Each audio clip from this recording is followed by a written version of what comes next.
Hi, everyone, and welcome to Inside the Secrets of the Caribbean right here on Yachting International Radio. My name is Ria. I am your host, and today I am really thrilled to welcome Sydney Paul. She is the Manager of Business Intelligence and Marketing at the RTPark in St. Croix. How are you? Hi, Ria. I'm great. Glad to be with you here today. Yeah, well, tell me, RTPark. Now, what is that, and what's that all about? So the RTPark is a lot of different things and a lot of exciting things. The full name of the organization is the University of the Virgin Islands Research and Technology Park. And essentially what we do is we're an economic development organization, but we focus specifically on business attraction, retention, and expansion of technology or knowledge-based businesses to the Virgin Islands or within the Virgin Islands. Historically, a lot of people have known the RTPark to focus a lot on bringing tech companies from abroad to the Virgin Islands to help create the tech hub that we want to see be created here.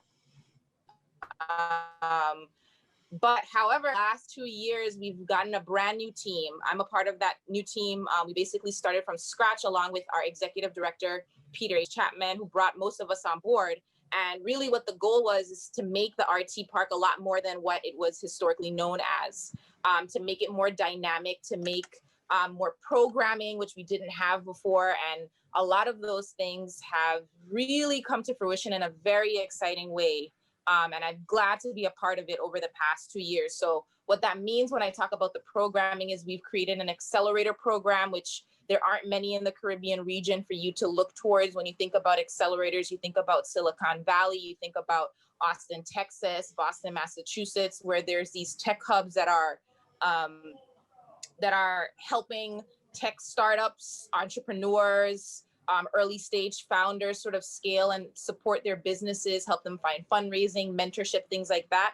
We've brought all of those elements of what an accelerator is to the Virgin Islands to help Virgin Islanders who, in the Caribbean, this is a really new space for us, kind of getting into that innovation and technology space, finding out how we can use technology to address a lot of the challenges that we have in the region. Many of them are around, climate change and sustainability and making sure that we're leaving a beautiful Caribbean, the one that we see today for our, for generations to come. A lot of that can be, a lot of the solutions can be found through technology. So we're trying through the RTPark, we're trying to empower a lot of local Virgin Islanders, especially younger Virgin Islanders who may have gone away. We want them to come back home, use that talent that they have. Most young people speak technology. That's their main language right now. So we want to be able to bring young Virgin Islanders like myself back home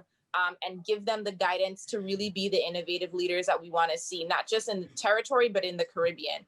So there's the Accelerator Program. We have workforce development programming. We're doing larger real estate development projects around sustainability and agriculture research. There's a lot going on, Ria. So I could talk about it a little bit more, but that's just to give you an example, how dynamic we've made the program just in the past 2 years. We've created about 3 or 4, maybe 5 different programs just in the past 2 years to sort of support the tech hub that we want to see in the Caribbean, in the Virgin Islands and more so in the Caribbean. Well, and that is something that's interesting because you did go away to the University of Chicago to get your degree, and then you came home. Now, part of your mission when you came home was you wanted to preserve and creatively tell the story of the Virgin Islands history through art and culture. And I got that off the website. But, there is a passion there with you that, you wanted to come home. You want to spend your future there. And in the past, we have seen, especially many small communities throughout the world, that kids have had to go away to get their education and stay away in order to find sustainable work.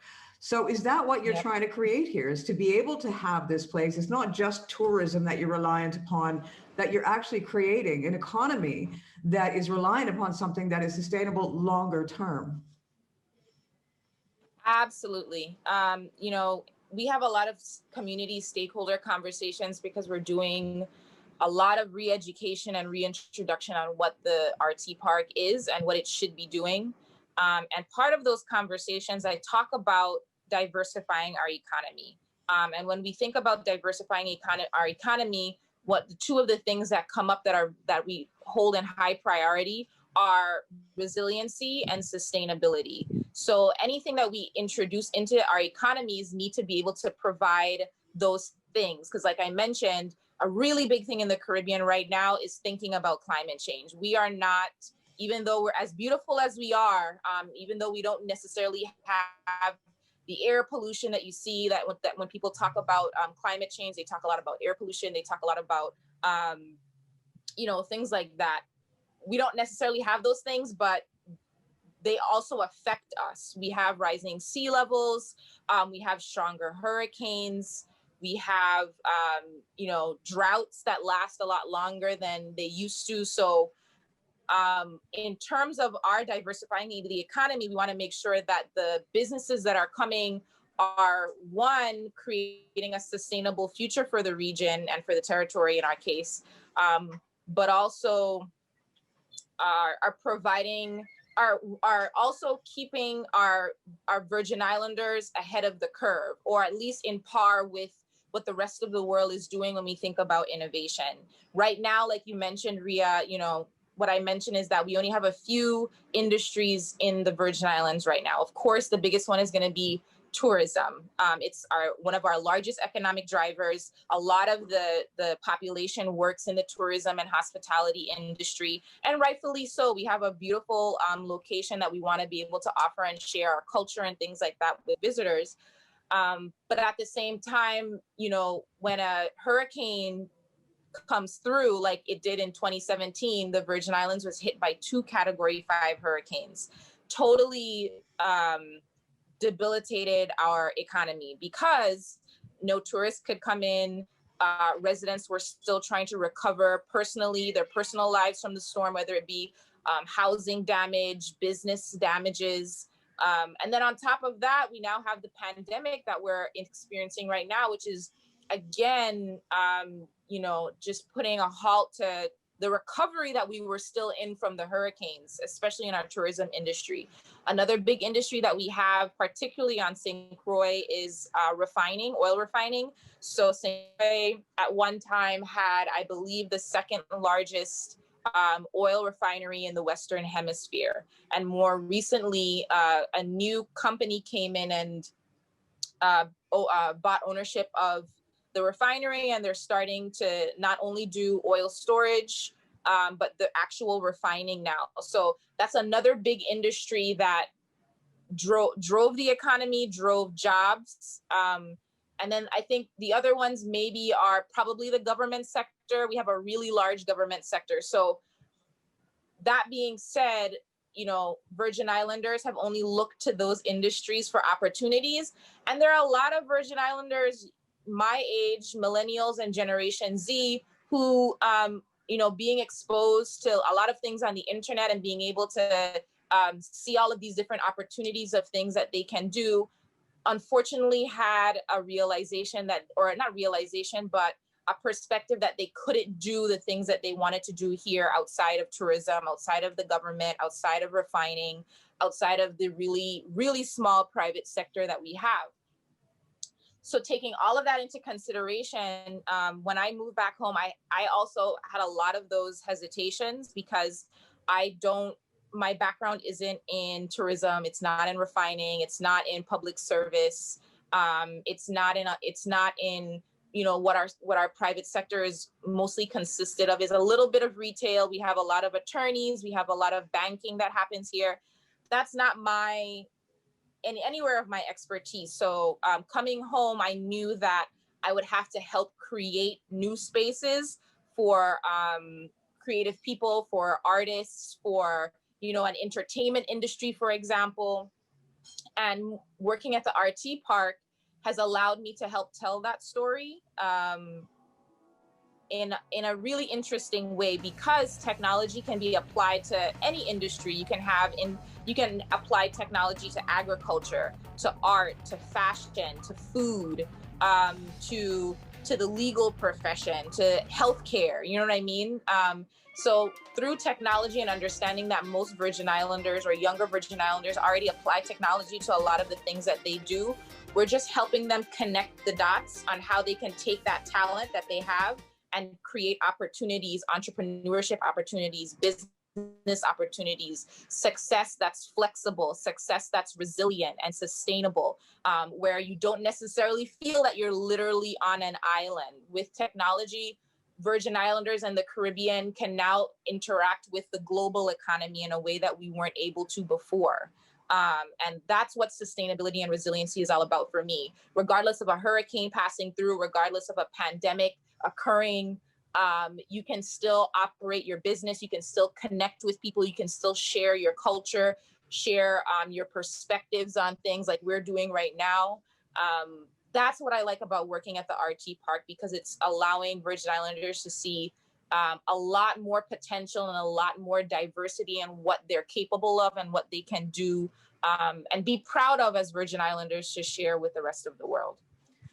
What do you think the impact is going to be with the ability of the Virgin Islanders to stay home or to come back home in the culture in the years going forward? Because I know that, you know, like I said, it's across the world in many, many countries. The culture has started to disappear. The food, everything that makes every area extremely precious and special tends to disappear because the youngsters seem to have to go away in order to find viable work. How do you think that's going to affect the Virgin Islands going forward? It's absolutely crucial, especially from a cultural standpoint. And what I've noticed in the past several years, a lot of my peers, millennials, Generation Z, even though they've, and especially with how advanced we're becoming with connecting over the internet, with them moving away, there's a void that has to be filled, right? So we do have a lot of transplants, what we call transplants. So people from the States or other countries who move here because they want to be able to have the quality of life and the lifestyle that we enjoy as Virgin Islanders. So with a lot of Virgin Islanders leaving for opportunities, there are a lot of people from elsewhere coming to fill the spaces that were occupied by Virgin Islanders. And with that said, I've noticed that a lot of people, especially in my generation, feeling a little threatened by that, in a way where they want to be able to hold on to the culture and make sure that the culture, the history, the traditions are still here, that they're not diluted or changed in any way. And I don't necessarily mean that in a negative way, but it is a reality that when you have others coming and sharing their cultures as well, it creates a different dynamic of what the culture and the definition of that is. So I've noticed that a lot of people in my generation, through technology, really reconnecting with our culture. We have a lot of local fashion designers using madras, which is the national print fabric for the Virgin Islands. We see people, connecting back with our traditional music with calypso and soca and kwelbe. You see a lot of people using the internet to create blogs or YouTube channels or TikToks now. You know what I mean? That where they're but creating branding their identities very closely to their Virgin Islands culture, because they want to remain connected to that even though they're away. Another thing that I talk about a lot with our programming, we have a program called the Virgin Islands STEM Talent Archive. And basically what it is, it's a platform to be able to connect our Virgin Islands diaspora around the world who are working in science, technology, engineering, or math, with opportunities in the territory, because we want to be able to tell them that the opportunities are here for them to come home, for them to be the leaders, for them to be the innovators, for them to have control of what the narrative of the territory is moving forward using their talents here. And one of the benefits that me and my colleagues talk about with Vista Plus is bringing people back home not just preserves our culture, but it also creates intergenerational networks of support. So what that means is that right now in the territory, with a lot of young people leaving, the majority of the population is an older population. So we're talking about, my grandparents, my parents, my great aunts and uncles are here. And that's true for a lot of people my age. One of our chief of staff, Amina Salim, when we talk about Vista Plus, and she's older, she's around, she would be in between my parents and my grandparents' age. She talks about how she always has to go to the States, to the mainland United States, for weddings and baby showers and family reunions. And she's tired of having to fly on a plane to go there. She would love for her children to come back home so that when she's in her elder years, she has someone to take care of her. Right now, that's not happening in the Virgin Islands. A lot of people also have to go away for healthcare and things like that. But if there were more family members here to take care of the elders, that wouldn't be an issue, right? On top of the fact that, we need more people here for those storytelling, handing down of traditions, whether it be in cooking, in music, in the history that's happened here. And with more Virgin Islanders staying away or not staying away, but being away because they're looking for better opportunities, there's a fear that culture and that history will be lost over time because many Virgin Islanders are not coming back home. So, intergenerational networks of support preserve our culture, preserve our traditions. But then from an economic, that's a cultural standpoint, but from an economic standpoint, bringing more Virgin Islanders here, working in tech, which is a really lucrative industry to be in. It pays really well. It allows you the flexibility to do a lot of different things. That builds up our economy, which we absolutely need right now, especially because a lot of our recovery requires a lot of investment. And if we were able to bring more Virgin Islanders back home, that increases the tax base and a lot of, very technical things when you think about economics. But we see technology at the RTPark as being a really well-rounded, comprehensive solution, very flexible solution to a lot of the challenges that we have. And we're hoping to get that message across so that people don't find the technology industry as right now as intimidating, a little bit confusing. It feels very exclusive, and it shouldn't. Technology is one of the greatest equalizers that was invented for the entire world, whether across race, gender, sexual orientation. It really levels the playing field because you don't necessarily have to go to college to enter the field. You can be a tinkerer. You can learn about coding on YouTube and build your own app. So there are a lot of different ways that we're trying to express that the future of how the RTPark and me personally would like to see the Virgin Islands is being innovative, being leaders in a space where the region right now needs leaders, the Caribbean region, and being welcoming, being thought-provoking, being aggressive when it comes to providing solutions. I think that we have all of those components in us as Virgin Islanders. We're very resilient people, and I would love to see us apply that resiliency, that toughness, that strong perspectives that we have, apply that to our economy, apply that to our small business community, our private sector, to push us forward in a way where we're not relying on those industries that I talked about that are not as resilient as we would like to see moving forward. Well, you know what? I mean, this is definitely one of those secrets of the Caribbean, because at the end of the day, like I said, people tend to think it's all, sun, sand, and beaches, but what you've got going there and what you're creating there is absolutely phenomenal. And it does have an impact throughout the Virgin Islands, as you said, right to culturally, right to, your parents and your grandparents, et cetera. It's bringing community back together. It's bringing families back together.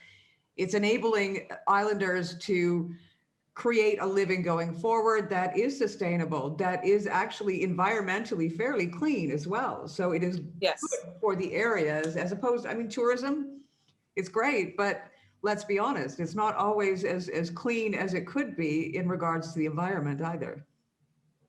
Absolutely. And, just for example, even though we're doing a lot of education and really exposing Virgin Islanders to the opportunities that they can have through STEM and technology, there are a lot of people doing great work right now. So for instance, our accelerator program is called Accelerate VI. We've had 2 cohorts of founders go through the program already. 14 startups in total, and the majority of those startups are Virgin Islands startups, local Virgin Islanders. And they've created things like a financial budgeting app that's culturally sensitive to people from the Caribbean, because we have a really different way of thinking about money and how we save money as opposed to other parts of the world. We have somebody that's created, and he's not from the Caribbean, but he has connections to the Caribbean, to the Virgin Islands, and understands the value of the program that we have. He created a portable rebounding machine for those who are in professional basketball or playing college basketball, where you can pull it around in a duffel bag and practice your shots from anywhere. We have some other local Virgin Islanders who created a what's called a farm pod. It's basically using a storage container, the 20 and 40-foot storage containers, and creating vertical farming, hydroponic farming inside the containers, so that, for instance, a farmer who is, if they're anticipating a hurricane coming, they can close down the entire pod, protect their produce, and then open it right back up a day after the storm, and use solar to continue their farming business. Things like that are existing here. And these are Virgin Islanders who are creating these really interesting products. So the talent is here, and we're already creating that tech hub with the 14 startups. We have about 60 tech companies that are already here doing really good work, being good stewards of the community, supporting our work to help build a tech hub with Virgin Islanders. So this is not, in theory, things that we're talking about, even though we're implementing a lot of it right now. The people have existed here, and the ones who understand are coming and are being active and are participating, and they understand that they're being pioneers in a really new space. And that's another,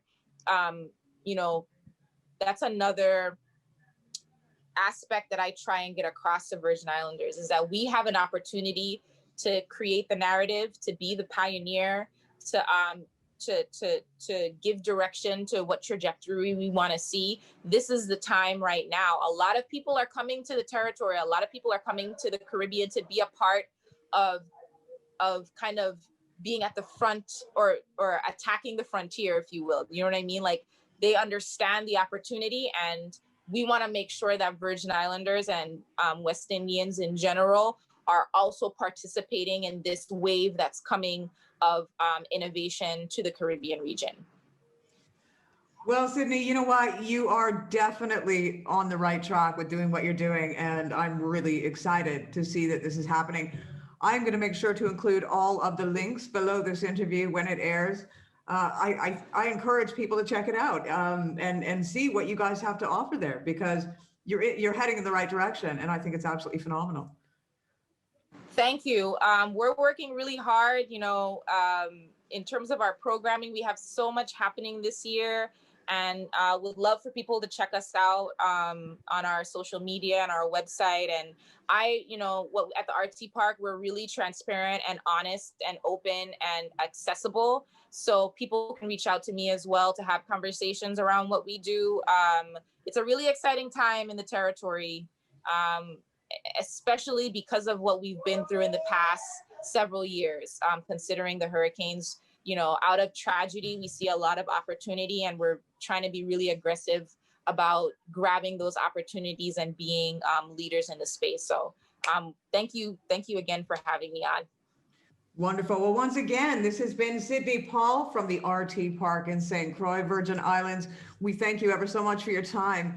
You have been watching another edition of Inside the Secrets of the Caribbean. My name is Ria. I have been your host. Please tune in again for another episode.